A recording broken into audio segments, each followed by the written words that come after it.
Namanya Jimmy, seorang pengangguran yang kebetulan baru dapat kerja jadi pelayan karaoke di sudut kota Taiwan. Jimmy ini bisa dibilang ya kayak Daud lah. Tinggi, tampan, hobinya main basket dan juga gamer yang skillnya mematikan. Tidak jarang pesona Jimmy ini ya lagi-lagi kayak Daud, yaitu mampu memikat hati setiap perempuan. 你说谁是不良少女啊？吃到鬼！ Iya, memang mukanya Daud memang agak falas. Tapi terlepas dari itu, pekerjaan Jimmy ini adalah sebuah pekerjaan yang berbahaya, penuh resiko dan sangat menantang iman. Meleng dikit, lihat orang ciuman. Ngantuk dikit, diancam Yakuza dengan kematian. Dan apes dikit, malah ketemu wibu yang teriak, Oni-chan! Tidak hanya pekerjaannya yang sangat menekan. Sejak kecil tidak pernah pacaran, hal itu membuat Jimmy sering merasa kesepian. Tapi hal itu berubah saat seorang perempuan manis mendatanginya di taman. Namanya Ami. Ia bertanya, apakah tempat ini membuka lowongan kerja? Jimmy yang terbata-bata hanya bisa berkata, saya tanyakan bos dulu ya.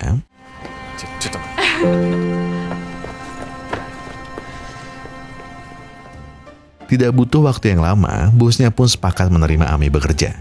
Selain itu, karena Ami berasal dari Jepang dan diantara mereka hanya Jimmy yang bisa bahasanya, maka ia harus membimbingnya. Jimmy segera mengantarkan Ami menuju kamarnya.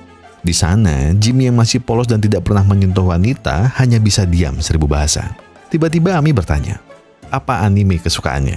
Mendengar kata anime, jiwa wibu Jimmy pun menggelora. Ia pun langsung bercerita, bahwa Boruto lebih hebat dari Zoro. Matamu kayak gelut weh. Ami pun tertawa mendengarnya. Merasa sudah akrab, Jimmy balik bertanya, sampai kapan Ami menetap di sana? Dengan tegar, Ami berkata bahwa mungkin ia akan menetap cukup lama. Ya, setidaknya sampai ia puas dengan perjalanannya. Kedatangan Ami malah menjadi sebuah berkah untuk karaoke ini. Sejak adanya Ami, seluruh orang dari penjuru negeri ingin berkunjung kemari. Tidak ayal jika bosnya menyebut Ami adalah sebuah sensasi. Hari itu pendapatan karaoke melambung tinggi. Bosnya yang senang dengan pekerjaan Ami memujinya setengah mati. Ami pun hanya berkilah bahwa ini adalah hasil didikan Jimmy. Dengan tetap sok cool, Jimmy berkata, itu adalah hal yang mudah. Gak mau Jimmy terus kepedean, bosnya pun langsung mengajak mereka makan-makan. Di sana, mereka menghabiskan waktu dengan riang gembira. Bosnya bertanya, apa alasan Ami pergi dari negaranya? Apakah untuk sekedar menelisik jati diri? Atau demi menyembuhkan hati? Tanpa menjawab, Ami segera mengeluarkan sebuah buku. Yang di dalamnya, Ami menggambar setiap momen yang ia rasakan di sana. Ami bilang bahwa ia tidak punya tujuan. Tapi, bukankah hal paling menyenangkan dari sebuah perjalanan adalah perjalanan itu sendiri? Jadi bisa dibilang, aku bukan mencari sesuatu, namun sedang menikmati seluruh waktu. Melihat lukisan Ami yang indah, Jimmy berkata, apa sebaiknya mural jelek di depan karaoke mereka digambar ulang saja? Merasa bahwa itu ide bagus, Pak Bos bertanya, apakah Ami mau membantu mereka? Setelah keseruan malam itu, teman-teman Ami yang sudah teler pun saling berpamitan. Karena Bu Eko dan Wati harus ngalang jauh untuk mengantar Ami, maka Jimmy pun yang harus menggantikan mereka. Dengan masih aja sok cool, Jimmy bilang, "Mudakusia tata." Baik kan. Malam itu, Ami bilang bahwa ia belum mau pulang. Jadi ia bertanya kepada Jimmy tempat indah mana yang biasa Jimmy datangi. Bagi Jimmy yang jarang keluar, semua tempat terasa biasa aja. Namun mungkin Ami akan menyukai tempat-tempat ini. Mereka berdua pun berkeliling kota, jajan di pasar malam dan juga menikmati gemerlap lampu dari sebuah bukit. Tempat ini memiliki panorama yang luar biasa. Dan terlihat sepertinya Jimmy mulai jatuh cinta. Apakah Jimmy sering datang kemari bersama pacarnya? Tanya Ami. Dengan malu-malu Jimmy bilang bahwa dirinya sampai sekarang masih seorang perjaka. Kalau soal itu sih Ami sudah tahu. Bukan karena Jimmy wibu. Tapi Ami bilang bahwa pria pemalu sepertinya mungkin punya kriteria wanita yang sempurna. Iya, Jimmy memang memiliki kriteria yang sempurna. Yaitu dirimu, Ami. Terkejut dengan perkataan Jimmy, Ami segera berkata bahwa Jimmy harus memiliki mimpi. Hingga saat Jimmy lelah menggapainya, mereka harus kembali bertemu. Jadi, simpan perasaanmu. Jaga hal itu untuk menggapai mimpimu. Dan setelahnya, mari bertemu kembali denganku. Ucapan Ami malam itu membuat hidup Jimmy berubah 180 derajat. Ia tidak lagi terlambat. Ia juga mulai belajar dengan giat. Keluarganya pun senang dengan perubahan Jimmy yang sangat cepat. Bahkan Jimmy melakoni pekerjaannya dengan lebih baik dari sebelumnya. Namun karena adanya rasa cinta, terkadang membuat lelaki menjadi gelap mata. Walaupun Jimmy tahu itu adalah pelanggan mereka, namun ia tidak tahan dengan perasaannya. Ia muak melihat Ami yang terus-menerus digoda. Sampai akhirnya,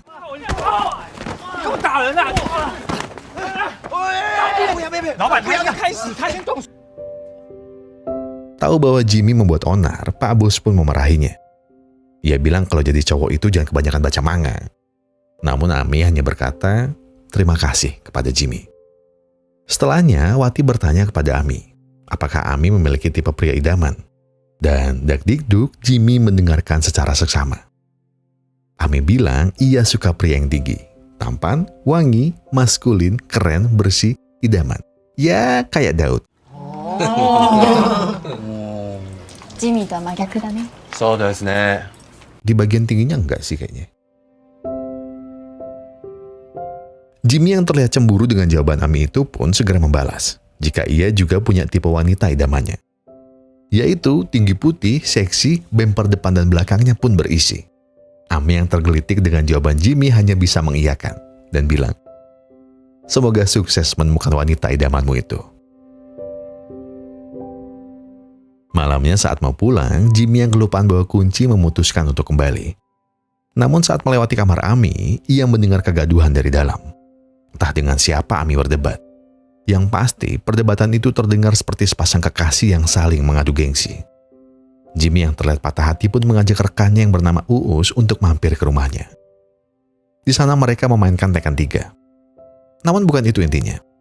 Di sana Jimmy curhat mengenai Ami. Uus bilang, meskipun sebenarnya Ami sudah memiliki tambatan hati, tidak ada salahnya jika dirimu mencobanya. Walaupun spek idaman Ami adalah Daud penulis saya, kayaknya enggak. Tapi itu tidak apa-apa. Yang penting kuatkan niatmu, kuatkan imanmu, dan kuatkan maksud saya kuatkan ibadahmu. Dan ini, kuberikan 2 tiket nonton bioskop. Dan jangan sia-siakan kesempatan yang Tuhan berikan kepadamu. Paginya, Jimmy segera mendatangi kamar Ami. Di sana Jimmy kembali menguatkan hati. Berulang kali dia berbisik agar berani mengajak Ami untuk kencan esok hari. Namun karena Jimmy nggak pernah punya pacar sama sekali, ia pun... Ya, それじゃノックの意味ないから。 Jimmy berulang kali meminta maaf kepada Ami. Tapi itu nggak apa-apa. Yang penting lain kali jika dirimu ingin bertemu, minimal salam dulu ya, Tik ya. Lalu dengan terbata-bata, Jimmy memberikan makanan kepada Ami. Seraya bilang, apakah esok hari Ami punya waktu luang untuk pergi bersamanya? Ami yang sudah tahu bahwa ini adalah ajakan kencan langsung bertanya, emang mau kemana mereka?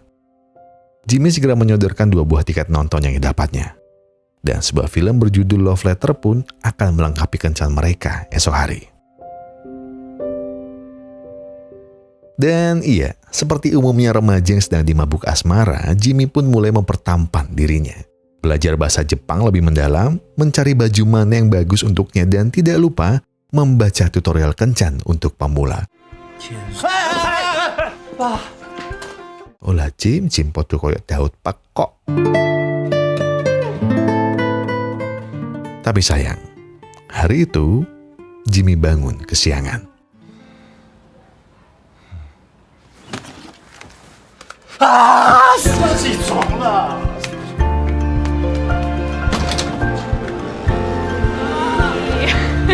Kami bosa-bosaだけど。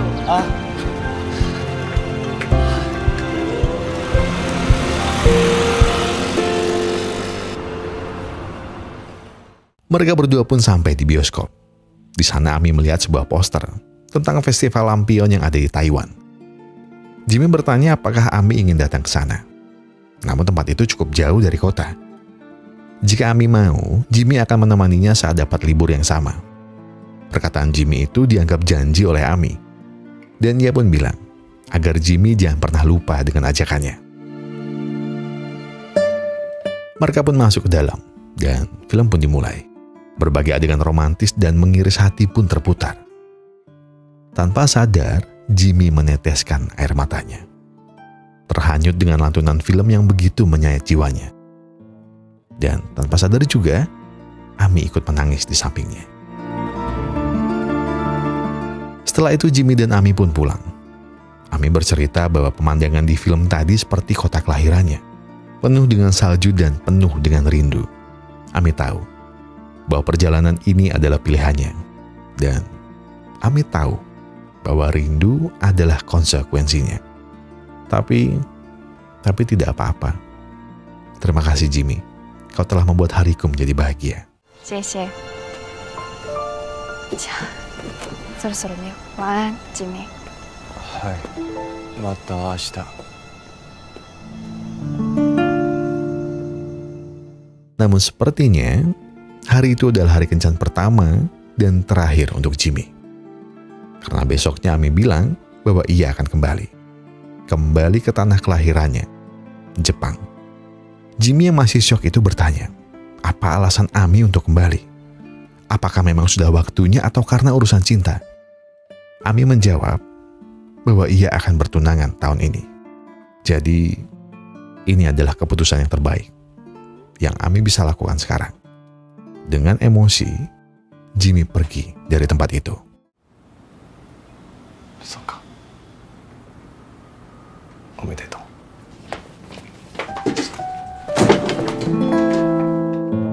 Hari-hari berjalan dengan begitu dingin. Tidak ada sapa dan bahkan tawa dari keduanya. Hanya tatapan sinis dan rasa duka terpancar dari wajah Jimmy setiap harinya. Berulang kali Jimmy mencoba meyakinkan diri bahwa ia tidak memiliki rasa kepada Ami. Namun semua kemarahan Jimmy segera ditenangkan oleh sang ayah. Di mana saat itu sang ayah bilang bahwa terkadang Tuhan memang suka bercanda. Tuhan terkadang mengirimkan seseorang yang memang bukan untuk dimiliki. Seringnya hanya menjadi sebuah pelajaran bagi hati. Tapi nak, dengarkan diriku. Kau masih muda. Kau masih butuh mencoba. Tidak ada salahnya jika kamu mengalahkan gengsi. Dan beranilah untuk mengambil langkahmu. Setidaknya orang yang kamu kasihi memiliki sebuah kenangan selama ia bersamamu. Perkataan ayahnya jelas membuat Jimmy berpikir keras. Ia pun juga berulang kali bertanya kepada hatinya, apakah dirinya cukup berani? Namun menunggu dan terus berpikir sepertinya tidak akan membuahkan hasil. Dengan niat dan tekad terakhirnya, Jimmy memantapkan diri dan bergegas menjemput Ami.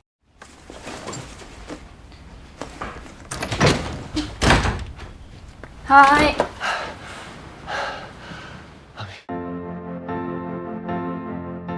Di sisa waktu yang Ami miliki, Jimmy dengan tegas meminta Ami untuk bersiap. Karena Jimmy akan membawa dirinya ke sebuah tempat. Di perjalanannya, Jimmy tak lagi diam.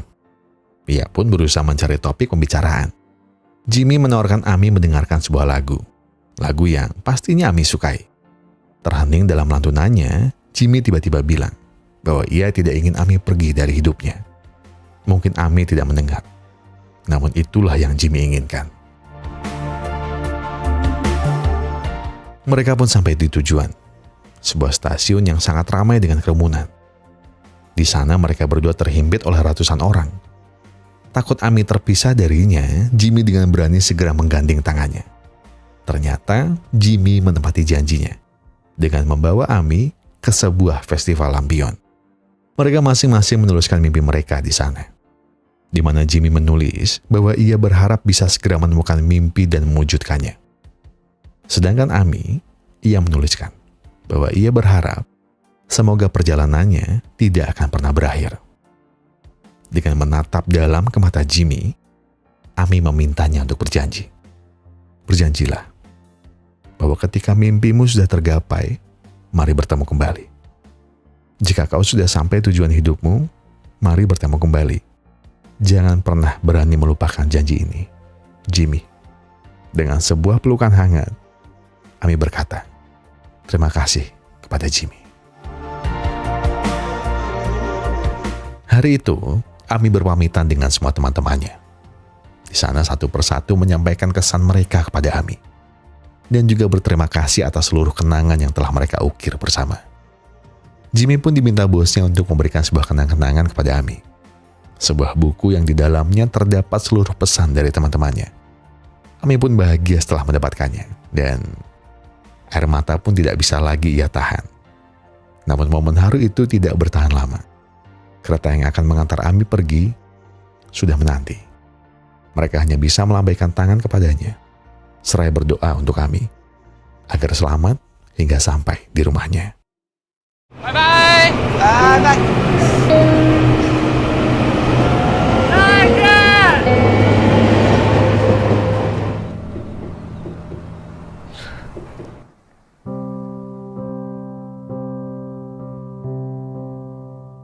Beberapa bulan setelah perpisahan itu, Jimmy diterima di sebuah universitas ternama. Perpisahan kembali terjadi di antara ia dan teman-temannya. Tapi yang jelas, semua orang di tempat ini akan selalu mendukungnya. Dan jangan lupa untuk sering mampir ke tempat ini ya. Kehidupan Jimmy yang semula berantakan dan tidak punya tujuan, kini telah berubah. Ia mulai menata tujuannya. Dan itu semua berkat hadirnya Ami. Jimmy pun berkuliah seperti mahasiswa sebayanya. Dan di tempat itu, ia bertemu dengan seseorang yang benar-benar membantunya mencapai mimpi. Namanya Aaron. Mereka berdua memiliki banyak kesamaan. Selain suka bermain game, Aaron juga memperkenalkan Jimmy dengan pemrograman. Dan oleh karenanya, kini Jimmy tahu apa yang harus dia lakukan. 大白本风，超爽的。希望谁帮我一下？是。我忙到甚至没有时间回想过去的事。第一个女朋友，我再也没有见到你了。很帅。在我们第一款游戏完成的时候，我试着打电话给你。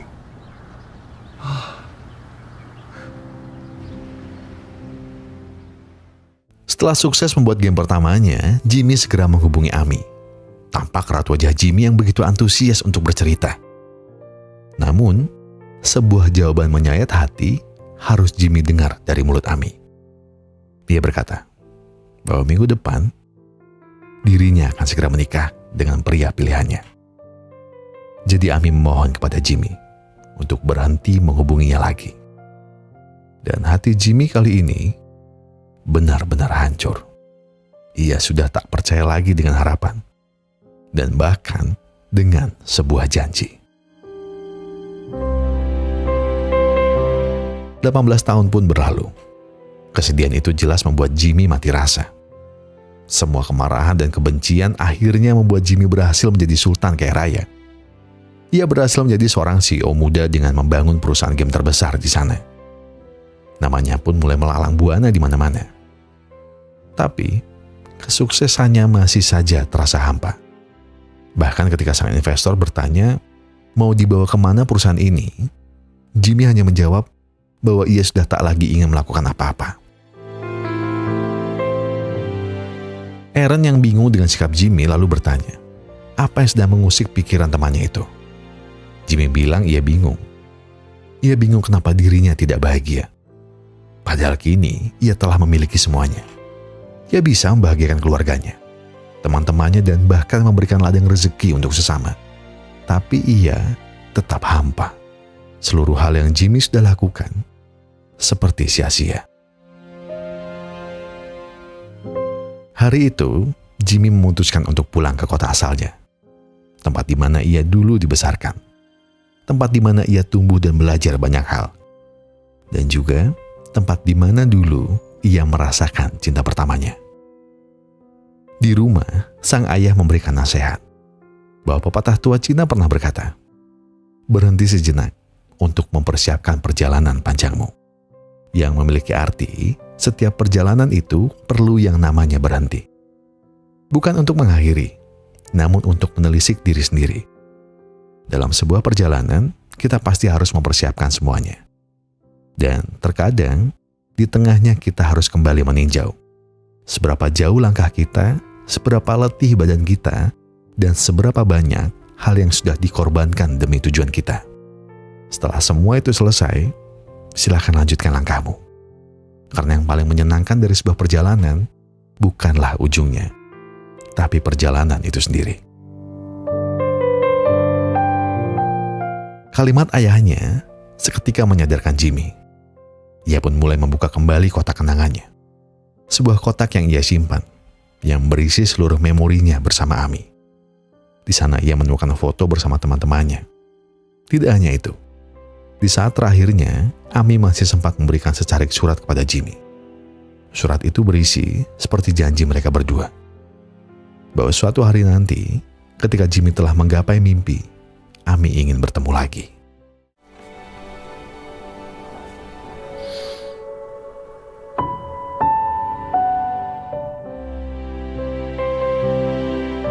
Kini Jimmy tak lagi peduli dengan janji. Ia tidak peduli lagi apakah Ami telah bersuami. Ia tidak peduli lagi dengan apapun yang akan orang bilang nanti. Yang Jimmy pedulikan sekarang hanyalah dirinya sendiri dan juga janji yang telah ia buat dengan Ami. Hari itu, ia berangkat pergi menuju sebuah negara dan tentunya sebuah kota di mana Ami berada. Di sepanjang perjalanan, ia menemui banyak hal. Tidak lupa Jimmy mengabdikan setiap tempat yang ia singgahi dan mencatat nama setiap orang yang ia temui.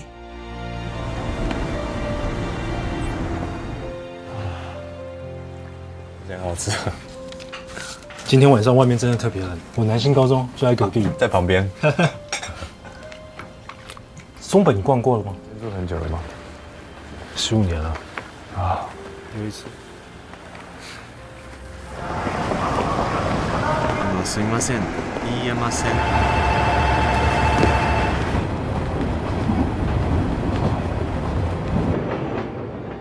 Berbagai macam orang, momen dan juga kisah ia dapati. Mulai dari pertemuannya dengan Pak Liu penjual ramen, yang ternyata satu kampung halaman.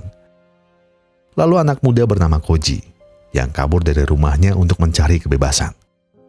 Sampai pertemuannya dengan Yukiko, yang ternyata fans berat dirinya. Semua pertemuan itu secara tidak langsung menggambarkan setiap momen yang dulu ia pernah habiskan bersama Ami. Momen yang selalu membekas, yang ingin Jimmy ulang kembali. Hinggalah Jimmy tiba di sebuah kota bernama Tadami. Kota yang dipenuhi salju persis seperti film yang pernah mereka tonton dahulu. Jimmy pun menanyakan perihal Ami kepada orang-orang yang ada di sana. Sepertinya Ami cukup populer di kota, dan hampir semua warga tahu cerita Ami. Pria tua ini pun menawari Jimmy tumpangan, karena jika jalan kaki, rumah Ami dirasa cukup jauh jaraknya. 亜美ちゃんには台湾の話よく聞かされたな。いやー、旅はいいよな。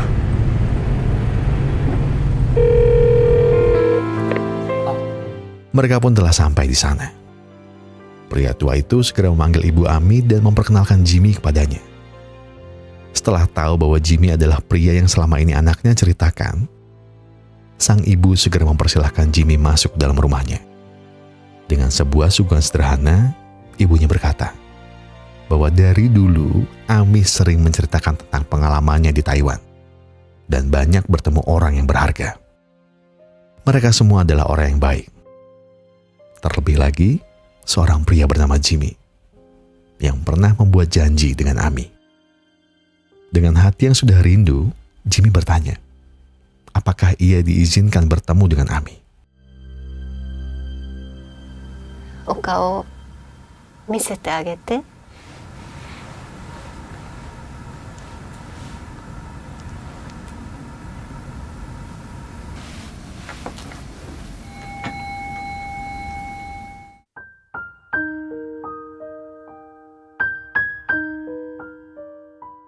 Ibunya pun mempersilahkan Jimmy untuk masuk ke kamar anaknya. Di sana tersimpan rapi seluruh kenangan dari Ami. Lukisan, buku, poster, dan berbagai macam souvenir yang telah ia simpan selama ini. Tidak lupa foto-fotonya bersama orang-orang yang ia kenali secara tidak sengaja. Foto-foto bersama orang-orang yang dengan lapang hati menerimanya sebagai keluarga. Orang-orang yang tidak akan pernah Ami lupakan hingga akhir hayatnya. Selain itu, ibunya juga memberikan Jimmy sebuah buku Di dalamnya tertulis ratusan surat cinta yang tidak Ami kirim kepada Jimmy. Ami menuliskan maaf berulang kali. Ami meminta maaf tidak bisa menemui Jimmy. Ami meminta maaf sudah berbohong kepada Jimmy. Ami juga meminta maaf karena sudah menyakiti hati orang yang paling ia cintai. Pertunangan itu bohong, dan pernikahanku itu hanyalah sebuah alasan agar kamu tidak berat dalam melepaskanku. Aku tahu diriku begitu jahat denganmu, tapi penyakitku ini telah lama menggerogoti. Bahkan badan kecilku ini sudah tak sanggup lagi untuk menahannya. Aku bilang aku suka berkeliling dunia. Namun nyatanya, aku hanya pergi ke kotamu saja. Aku bohong dan terus berbohong. Namun Jimmy, di bagian aku mencintaimu. Kalimat itu keluar tulus dari hatiku. Air mata Jimmy luluh lantah basahi pipinya. Ia seakan tidak percaya orang yang selama ini ia cintai menahan rasa sakitnya seorang diri. Ia tidak percaya bahwa seseorang yang mengubah hidupnya telah pergi selamanya. Mengapa, Ami? Mengapa? Mengapa dirimu hari itu tidak datang ke hidupku?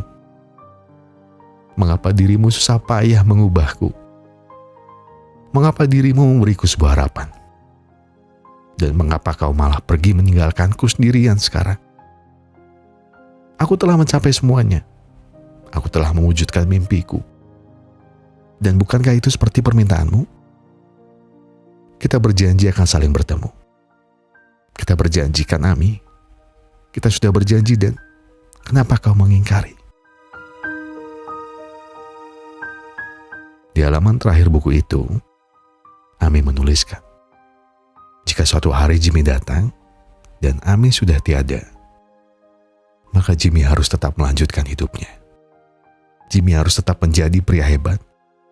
Dan sebuah kalimat terima kasih, Ami tuliskan di buku itu sebagai penutup.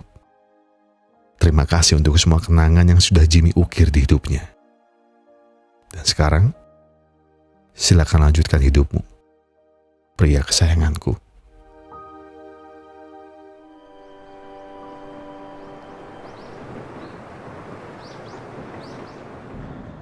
Setelah itu, Jimmy memutuskan untuk pulang. Ia pun kembali merajut mimpinya.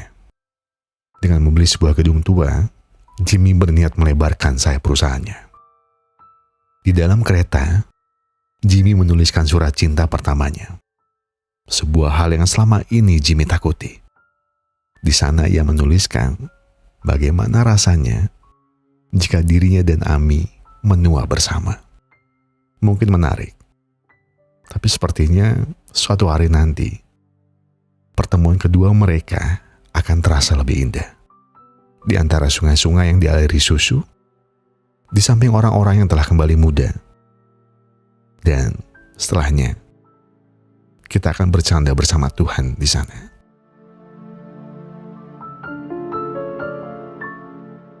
Cinta pertama bagi seorang pria. Cinta pertama mereka akan selalu kekal di jiwa. Bukan berarti tidak mampu beranjak dari situasi.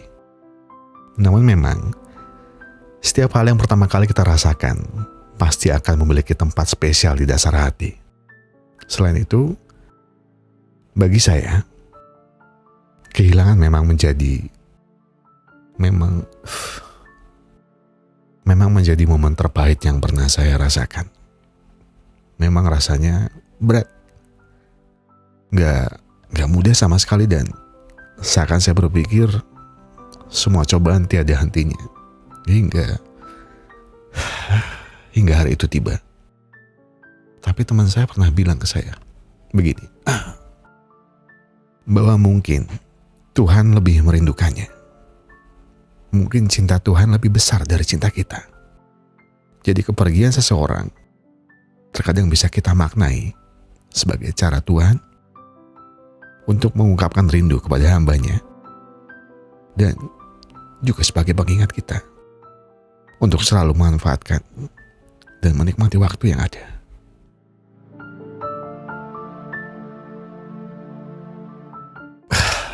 Sorry, saya nggak kuat ngomongin kehilangan.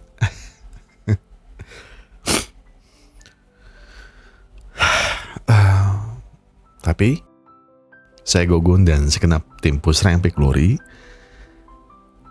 atau sekarang saya bilang segenap keluarga sebatin, mengucapkan terima kasih untuk kalian yang sudah menonton video ini hingga akhir. Maaf kalau saya kesannya lebay atau apa, enggak. Saya sendiri nggak tahu kalau Daud nulisnya seperti ini, dan saya juga belum dikasih tahu filmnya apa. Jadi ketika saya baca, saya keinget banyak hal, termasuk kehilangan. Tapi sekali lagi terima kasih buat yang sudah memberikan like, terima kasih buat yang sudah memberikan komentar, sudah mensubscribe, dan juga sudah memencet tombol thanks-nya. Karena tanpa adanya kalian semua, kami tidak akan mencapai di titik ini. Dan saya nggak akan berkata banyak. Saya cuma mau ngingetin kalau hari kalian berat, duduk sebentar. Nggak ada yang buru-buruin kamu. Yang tenang, tarik napas, buang, seduh kopinya, ambil koreknya, dan sebatin aja dulu. Terima kasih.